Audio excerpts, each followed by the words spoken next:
आज हम लोग बात करने वाले हैं बीए पार्ट 2 हिस्ट्री ऑनर्स का पेपर थ्री का ये चैप्टर जो है वो 6 है। इससे पहले चैप्टर 5 तक बहुत अच्छा से पढ़ लिए हैं। अगर आपने नहीं देखा है तो उसका लिंक इसी वीडियो के नीचे डिस्क्रिप्शन में दिया गया है, वहां से देख सकते हैं, या इसी चैनल पर प्ले लिस्ट बना हुआ होगा, वहां से भी देख सकते हैं।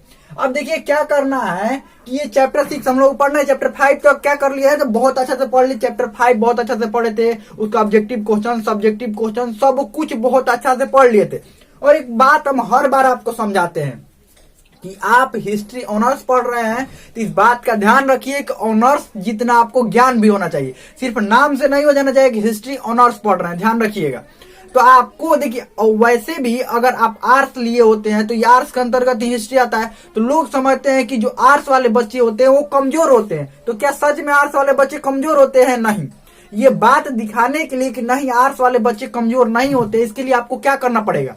पढ़ना पड़ेगा और ऑनर्स जीतना क्या करना पड़ेगा? ऑनर्स का मतलब होता है कि आपको भरपूर ज्ञान होना चाहिए उस सब्जेक्ट का। तो आपको क्या करना होगा? उस सब्जेक्ट का भरपूर ज्ञान होगा, तभी लोगों को समझ में आएगा। या आसपास वालों को, देखिए आर्ट्स लेने पर क्या होता है, नॉर्मली क्या होता है, आसपास वाले लोग समझते हैं कि ये पढ़ने वाला नहीं है, ये कम पढ़ता होगा, इसीलिए इसने आर्ट्स लिया है। लेकिन क्या ये बात सच्चाई है? नहीं। सच बात ये है कि जिस बच्चे को जिसमें इंटरेस्ट होता है, जिसमें जो अच्छा लगता है, साइंस हो, आर्ट्स हो, कॉमर्स हो, सारे विषय अपने अपने जगह पर अच्छे हैं, और जिस बच्चे को जो विषय अच्छा लगता है वो विषय लेना चाहिए। तो इसीलिए आर्ट्स आप लिए हैं तो आर्ट्स क्या करना है, आपको पढ़ना है। और वो भी आर्ट्स में आप मान लीजिए हिस्ट्री ऑनर्स लिए तो हिस्ट्री को इतना विस्तार से पढ़िए कि सामने वाला अगर कोई भी आपको हिस्ट्री में कुछ भी पूछे या हिस्ट्री के बारे में कुछ भी समझाने के लिए किसी को आ जाए, किसी को समझाना है, तो आप बेहतरीन तरीका से समझाए, ताकि ये समझने वालों को भी लग सके हाँ आर्ट्स वाले बच्चे भी क्या करते हैं, पढ़ते हैं, सच में पढ़ते भी हैं। तो चलिए हम लोग चालू करते हैं। और देखिए इसमें क्या समझना होता है, कॉन्सेप्ट समझना होता है, कॉन्सेप्ट आपको समझ लेना होता है। कॉन्सेप्ट समझने का मतलब ये होता है कि इसके बारे में, इस वंश के बारे में समझ लेना होता है कि ये वंश कैसा था, राजा कैसे थे, राजा ने क्या क्या कार्य किया। बहुत सारे बच्चों को यही सवाल रहता है कि हम ईस्वी कैसे याद करते हैं। ईस्वी छोड़िए, मत याद कीजिए, ईस्वी याद वैसे भी हो जाएगा। फैक्ट जो होता है, जो फैक्ट होता है वैसे भी आप याद हो जाएगा अगर आप इसको समझ लिए बहुत अच्छा से। तो हिस्ट्री ऑनर्स का मतलब ये नहीं होता है कि आपको जो ईस्वी सन हो याद होना चाहिए, नहीं। उस राजा के बारे में आपको मालूम है ना, ईस्वी सन तो ऐसे ही याद हो जाता है, ध्यान रखिएगा। अगर पढ़िएगा तो ईस्वी सन आपको ऐसे ही याद हो जाएगा। तो चलिए हम लोग शुरू करते हैं तुगलक वंश के बारे में। थोड़ा सा भारत का थोड़ा सा मैप बना लेते हैं। भारत का क्या करते हैं, मैप बना लेते हैं। भारत का मैप बनाना आप लोग थोड़ा सीख लीजिए। और देखिए जरूरी नहीं है कि परफेक्ट मैप ही होना चाहिए, थोड़ा सा इधर उधर भी हो जाए तो कोई दिक्कत नहीं है। देखिए ऐसा भी मैप अगर आप बना लिए तो समझ लीजिए ठीक है। तुगलक वंश से पहले कौन कौन वंश का शासन था भारत, ये दिल्ली पर कौन कौन सा, दिल्ली सल्तनत पर कौन कौन सा वंश का शासन था? क्योंकि आप ये नहीं कह सकते कि पूरा भारत पर शासन था। दिल्ली सल्तनत के जो भी राजा हुए, इससे पहले खिलजी वंश के राजा हुए या गुलाम वंश के राजा हुए, ये सबका सिर्फ उत्तरी भारत पर, इधर ऊपर वाला ही हिस्सा पर, इधर उत्तर भारत पर ही इनका क्या था, साम्राज्य स्थापित। दक्षिण भारत में नहीं। दक्षिण भारत में थोड़ा बहुत खिलजी वंश के समय क्या हुआ, वारंगल पर आक्रमण हुआ, थोड़ा बहुत नीचे ये लोग आए, नीचे ये लोग, लेकिन प्रत्यक्ष रूप से शासन नहीं करते थे। क्या करते थे, कर ले लेते थे, यहाँ से टैक्स ले लेते थे, प्रत्यक्ष रूप से शासन यहाँ पर नहीं किए। तो इन लोगों का प्रत्यक्ष रूप से शासन इसी क्षेत्र में फैला हुआ था, सिर्फ इसी क्षेत्र में, उत्तर भारत के क्षेत्र में फैला हुआ था, दिल्ली सल्तनत में। तो इससे सबसे पहले गुलाम वंश के बाद खिलजी वंश। अब तुगलक वंश के बारे में हम लोग देखेंगे। खिलजी वंश का अंत कैसे हुआ ये भी थोड़ा समझ लेते हैं। खिलजी वंश, इससे पहले खिलजी वंश था ना, इसका अंत कैसे हुआ? इस वंश का जो अंतिम राजा था नसीरुद्दीन खुसरो शाह, नसीरुद्दीन जो खुसरो शाह था, उसने क्या किया, नसीरुद्दीन खुसरो जो शाह था उसने क्या किया, इसने ये देखिए सिर्फ अपने मनोरंजन में उलझा रहता था और जनता पर बिल्कुल ध्यान नहीं देता। मतलब अपने जीवन का बस अपने स्वार्थ चाहिए, अपना सुख चाहिए। देखिए कोई भी अगर आप वंश देखेंगे ना तो वंश विनाश कैसे होता है ये भी आपको समझना होता है। देखिए कोई भी वंश आप देखिएगा आगे भी, उस वंश का विनाश का सबसे बड़ा कारण होगा उसी वंश का राजा। अगर उस वंश का राजा कमजोर हो गया, या राजा क्या हो गया, अत्याचारी हो गया, या राजा तानाशाही वाला बात करने लगा या तानाशाही उसमें ज्यादा हो गया तो समझ लीजिए उस वंश का विनाश निश्चित है। यानी कोई भी वंश का विनाश देखिएगा ना, उसी वंश के राजा के कारण होगा, कोई और किसी और के कारण नहीं होगा।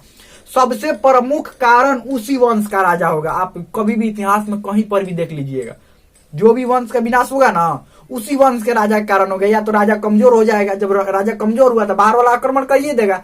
देखिए तो सबसे बड़ा कारण क्या हुआ कि राजा कमजोर हुआ, तो सबसे बड़ा कारण क्या आप मानेंगे? उसी वंश का राजा समझ लीजिए कमजोर होगा या अपने जीवन के स्वार्थ में सुखों में ज्यादा उलझ जाएगा, सेना पर बिल्कुल ध्यान नहीं देगा। तो इसने क्या किया था, सबसे पहले काम क्या किया था इसी ने क्या किया था, पहले बात की इसके अंदर ताकत तो थी नहीं, दिमाग चलता भी नहीं था इसका क्या था, अपने स्वार्थ अपने सुखों में लगा रहता था। और जो भी राज्य में बड़े लोग होते थे, धनी लोग होते थे, उनको चाहता था कि ये खुश रखे। अब कहेंगे कि राजा कोई धनी को क्यों खुश रखना चाहेगा?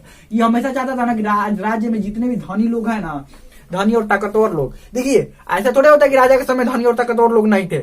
इस समय जिस तरह से समाज में बहुत सरकार चलता है, लेकिन धनी और ताकतवर लोग होते हैं ना, बहुत बड़े बड़े बिजनेसमैन होते हैं, ठीक उस समय भी ऐसे ही लोग थे। तो हमेशा ये चाहता था कि धनी लोग खुश रहे। आप कहेंगे धनी लोगों को ये खुश क्यों करना चाहता था? सबसे बड़ी ये भी बात हुई, ये धनी लोगों को खुश क्यों करना चाहिए? इसलिए करना चाहता था कि कहीं अगर धनी लोगों ने विद्रोह कर दिया, ये गुट बनाकर और जनता के साथ मिलकर विद्रोह करे, तो उसी दिन राजा का तख्ता पलट हो जाएगा। ध्यान रखिएगा। इसीलिए ये हमेशा चाहता था कि धनी लोग खुश रहे। धनी लोग क्यों कैसे खुश रहेंगे? ये अधिकतर जो खर्च होता था इन लोगों पर भी कर देता था। क्या करता था? इन लोगों पर भी खर्च कर देता। जनता पर बिल्कुल ध्यान नहीं, सैन्य व्यवस्था पर बिल्कुल ध्यान नहीं, जिसके कारण सेना कमजोर होने लगी। और सेना कमजोर होने लगी और इसके खजाना भी क्या होने लगा? खाली होने लगा। आ रहा है कर 10 रुपया और खर्च कर रहे हैं 100 रुपया, तो क्या होगा? कर्ज ही लेना पड़ जाएगा ना। इन लोगों से कर्ज लेना, जहां से भी कर्ज लेना। 100 रुपया आ रहा है, आपको पता नहीं कि हमारे खजाना में 100 रुपया, हमारे खजाना में 10 रुपया आ रहा है, खर्च कर रहे हैं 100 रुपया। आप कहेंगे 100 रुपया कैसे खर्च? कर्ज लेकर, इधर से उधर से और ज्यादा जनता पर टैक्स लगाकर। देखिए खर्चा जब ज्यादा होगा तो आपको टैक्स लगाना पड़ेगा। तो यहाँ पर जब खर्च ज्यादा हुआ तो टैक्स और ज्यादा लगाया, जनता और परेशान। जनता और परेशान होने के कारण क्या हुआ? अब इसका अंत अब निश्चित आ गया। शरीर में ताकत नहीं है। शरीर में ताकत का मतलब ऐसा नहीं कि ये बिल्कुल युद्ध करना नहीं जानता था, लेकिन मानसिक और शारीरिक रूप से देखिए, तानाशाह होने के लिए भी आपको मानसिक शारीरिक रूप से ताकतवर होना चाहिए, एक अच्छे योद्धा होना चाहिए, अच्छे सेनापति होना चाहिए, बहुत अधिक मात्रा में आपके पास सैनिक होने चाहिए, तब कोई तानाशाह हो सकता है और ज्यादा दिन तक चल सकता है। ये नहीं कि आपके पास कुछ है ही नहीं है, तानाशाह बन के घूम रहे हैं। तानाशाह कैसे बन के घूम लीजिएगा बताइए? आपके पास कुछ है ही नहीं, ना सेना ताकतवर है, सेना पर ध्यान नहीं दे रहा है, तानाशाह बन के घूम रहे हैं। तानाशाह बन के घूम रहे का मतलब अपना मन मर्जी कर रहे हैं। कैसे अपना मन मर्जी चलेगा? तो क्या हुआ? नसीरुद्दीन खुसरो शाह, इसी का राज्यपाल था, जिसका नाम था क्या था? राज्यपाल का मतलब राज्यपाल भी समझ लीजिए। ये राजा था ना, तो ये सारे क्षेत्रों पर इधर सारे क्षेत्रों पर खुद शासन नहीं कर सकता था, तो कुछ जगहों पर राज्यपाल रख दिया था। इधर राज्यपाल, छोटे छोटे जगहों पर, और कई जगहों को शासक वहां का। राज्यपाल कौन होते थे? या तो यहाँ के स्थानीय शासक होंगे, स्थानीय शासकों को राज्यपाल की जिम्मेदारी दी जाती थी, या इसी की सेना में जो अच्छे जो सेनापति थे या जो अच्छे मंत्री थे, उनको क्या बना दिया जाता था? राज्यपाल बना दिया जाता था। तो इसी का एक राज्यपाल था, जिसका क्या नाम था? जिसका नाम था गयासुद्दीन तुगलक। गयासुद्दीन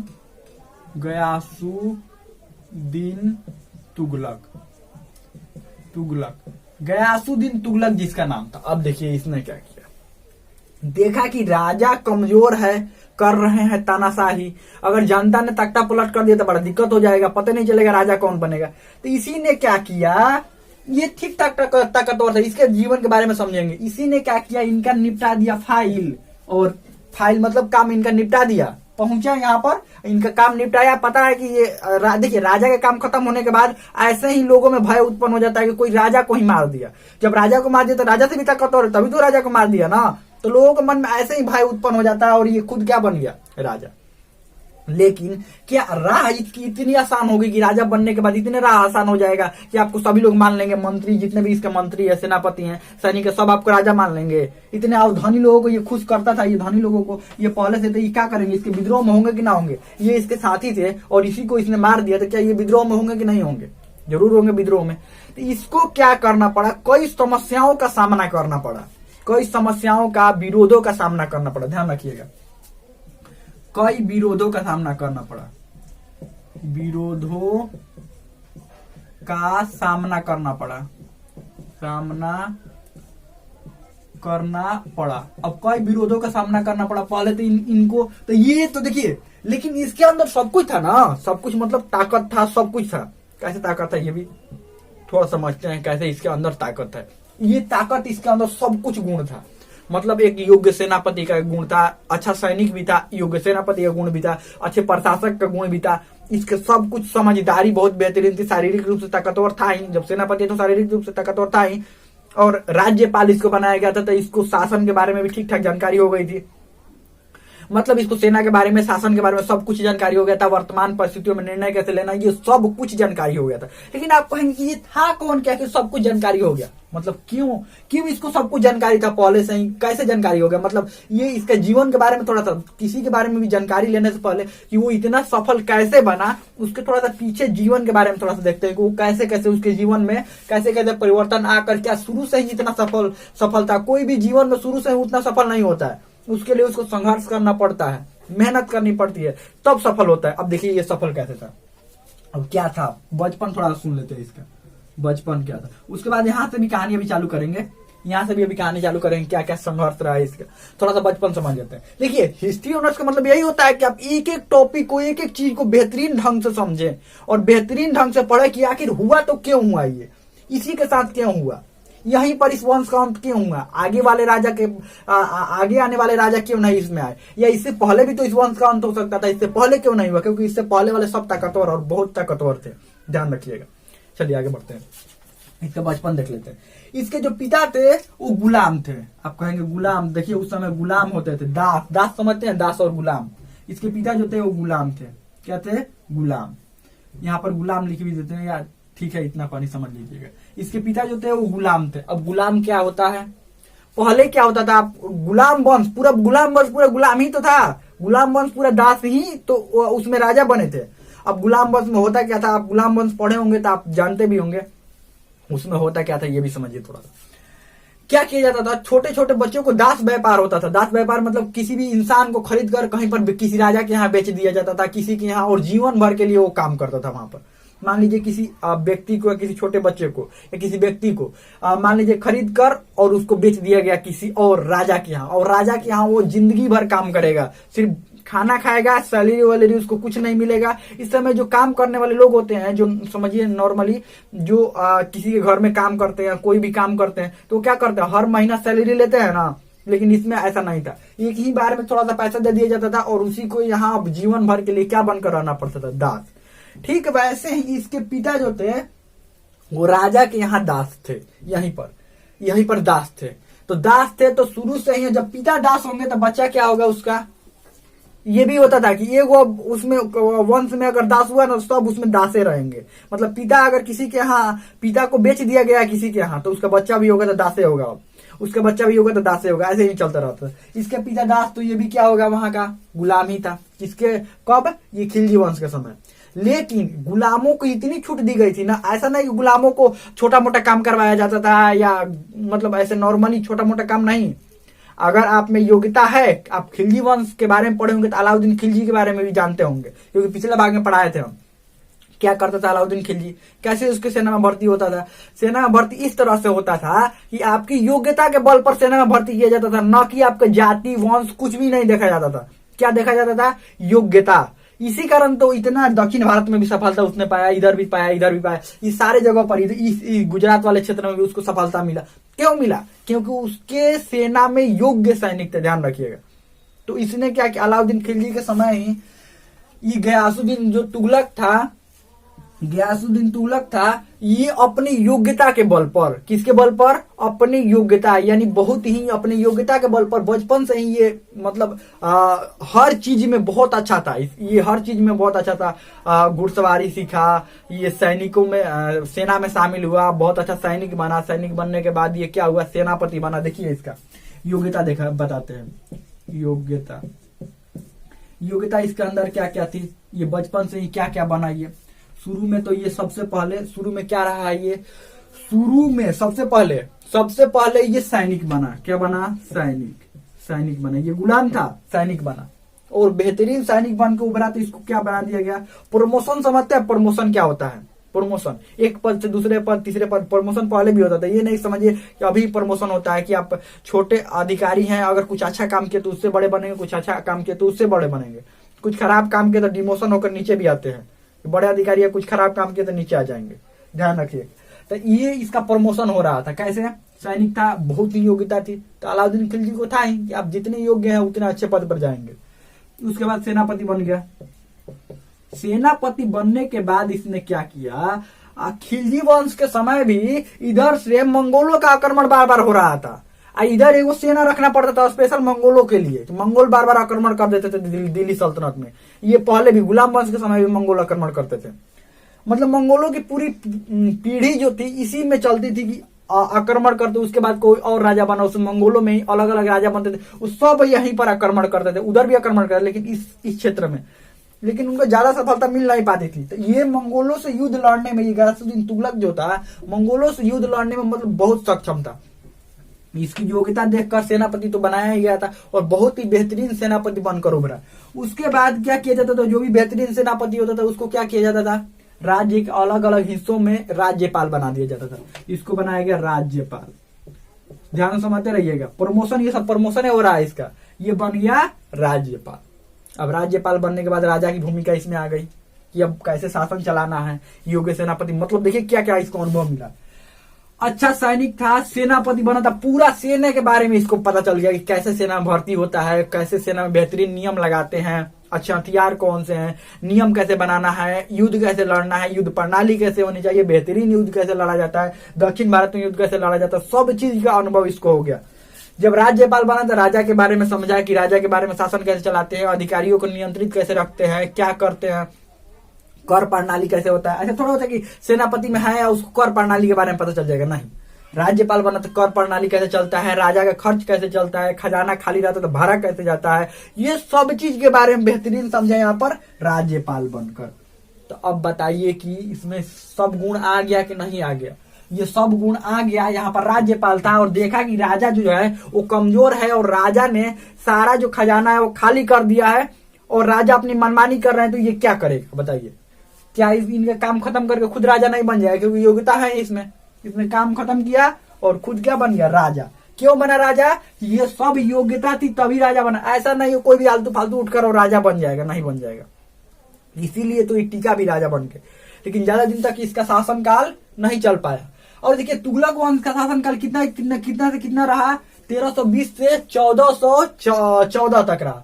लगभग 95 वर्ष का इनका क्या रहा, लगभग 94 से 95 वर्ष का इनका जो शासनकाल रहा। पूरा तुगलक वंश का शासनकाल की बात कर रहे हैं, इसमें कई राजा आएंगे। इसका लगभग 5 वर्ष का शासनकाल था, 20 से 25 तक के करीब में था, बस इतना ही था।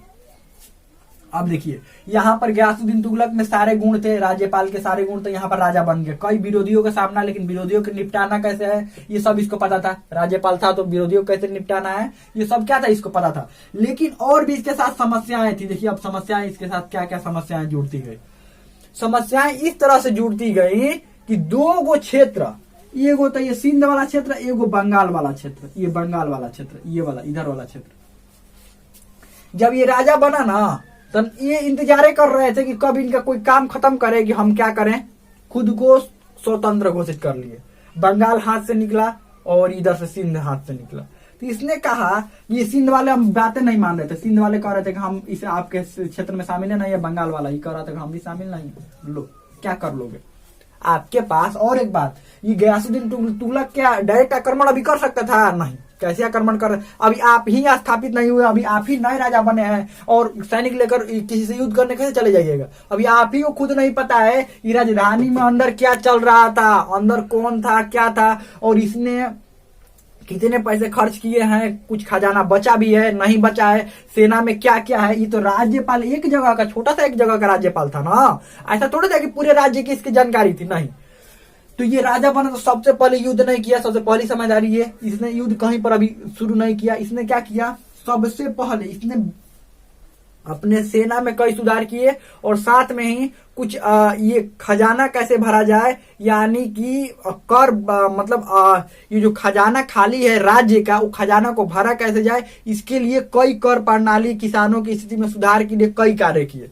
देखिए मतलब ये अपने राज्य की स्थिति बेहतरीन आर्थिक स्थिति सुधारने के लिए, अपनी आर्थिक स्थिति सुधारने के लिए, आर्थिक स्थिति सुधारने के लिए सबसे पहले कर प्रणाली का सुधार किया। कर प्रणाली में क्या सुधार किया, देखा कि किसानों की हालत बहुत ज्यादा खराब है, तो इसने क्या किया, कहा कि अभी कर प्रणाली थोड़ा सा कम कर दिया जाए, कर कम कर दिया जाए। दूसरी बात, इसने किसानों ने बताया कि देखिए हम लोगों को फसल ना होने का, फसल नुकसान होने का सबसे बड़ा कारण है कि बेहतरीन नहरें हम लोगों के पास नहीं है। नहरें होने का मतलब ये हुआ कि नदी के किनारे जो खेत है उनकी तो सिंचाई बहुत अच्छा से हो जाती है, लेकिन नदी से जो दूर है, जो काफी दूर है, उन खेतों में पानी कैसे पहुंचेगा। सिर्फ वर्षा के भरोसे खेती नहीं ना हो सकता है। तो इसने क्या किया, नहरों का काम शुरू किया। नहर, ये पहला राजा था दिल्ली सल्तनत में जो नहरों का काम शुरू करवाया था, लेकिन नहरों का जाल इसने नहीं बिछवाया था। आगे हम लोग पढ़ेंगे नहरों का जाल किसने बिछवाया था। नहरों का काम इसने शुरू करवाया, नहरों का काम शुरू करवाया और भी किसानों की स्थिति सुधार करने के लिए और भी बहुत सारे कार्य किए। क्योंकि अब आप कहेंगे कि इसकी अपना खजाना भरना था, किसानों की स्थिति क्यों सुधार कर रहा था। तो बताइए राजा के पास टैक्स कहां से आता था, मुख्य काम टैक्स कहां से आएगा जब तक किसान नहीं, और उस समय मुख्य पेशा कृषि था लोगों का। देखिए व्यापार भी लोग करते थे, लेकिन मुख्य काम क्या था, कृषि था, ध्यान रखिएगा। तो ये मुख्य, तो किसानों को जब तक स्थिति नहीं सुधरेगी वो टैक्स कैसे देंगे, टैक्स नहीं देंगे तो राजा की स्थिति कैसे सुधरेगी। तो इसने क्या किया, किसानों की स्थिति सुधार करवाया, लेकिन अचानक तो टैक्स मिल नहीं जाएगा फसल जब से नहीं होगा। फिर इसने क्या किया, अपने सेना में सुधार करना शुरू किया। ये अलाउद्दीन खिलजी के समय तो जानता ही था कि कैसे कैसे सेना में रखा जाता है, क्योंकि बेहतरीन सैनिक भी था, सेनापति था, ये सब सेना के बारे में जानता था। तो अलाउद्दीन खिलजी के सेम टू सेम बातों को इसने कॉपी किया अपनी सेना में। क्या किया, जिस तरह से अलाउद्दीन खिलजी अपने सेना में भर्ती करता था योग्यता के दम पर कि आपके अंदर योग्यता होनी चाहिए, इसने भी योग्यता के दम पर ही सैनिकों की भर्ती शुरू की। साथ में ही सैनिकों का क्या किया इसने, जिस तरह से सैनिकों का उस समय हुलिया लिखा जाता था अलाउद्दीन खिलजी के समय, ठीक, और घोड़ों को दागने की काम किया जाता था, इसने क्या किया, इसने भी घोड़ा दागने का काम शुरू किया। घोड़ा दागना, घोड़ा पर ठप्पा लगाया जाता था। अब घोड़ा पर ठप्पा क्यों लगाया जाता था ये भी यहाँ पर समझ लीजिए, आप पहले आप समझे होंगे तो जानते भी होंगे। क्योंकि योग्य घोड़ों को उस समय ऐसा ना हो, देखिए घोड़ा रहते थे, राजा के पास नहीं घोड़ा रहते थे, राजा कितना जगह में घोड़ा रखेंगे। राजा क्या करते थे, सभी सैनिकों को घोड़ा दे देते, एक एक दो घोड़ा दे देते सैनिकों को कि आप अपने घर ले जाइए और रखिए घोड़ों को, और जितना खाना उनका खाना का जो खर्च होगा वो सैनिकों को दे दिया जाता था। और जब युद्ध लगे तो आप लेते आइएगा, नहीं तो राजा कितने जगह में रखेंगे घोड़ों को। तो लेकिन क्या करते थे सैनिक क्या करते थे, अच्छे घोड़ों को जब युद्ध लगता था ले ही नहीं जाते थे, इसीलिए घोड़ा को दाग दिया गया कि पता चल जाएगा कहीं पर भी वो घोड़ा जाएगा, ये घोड़ा नहीं लेकर आएंगे, घोड़ा कहीं पर भी जाएगा तो पता चल जाएगा कि हाँ ये राजा का घोड़ा है। तो इसलिए घोड़ा को दागना और हुलिया लिखना।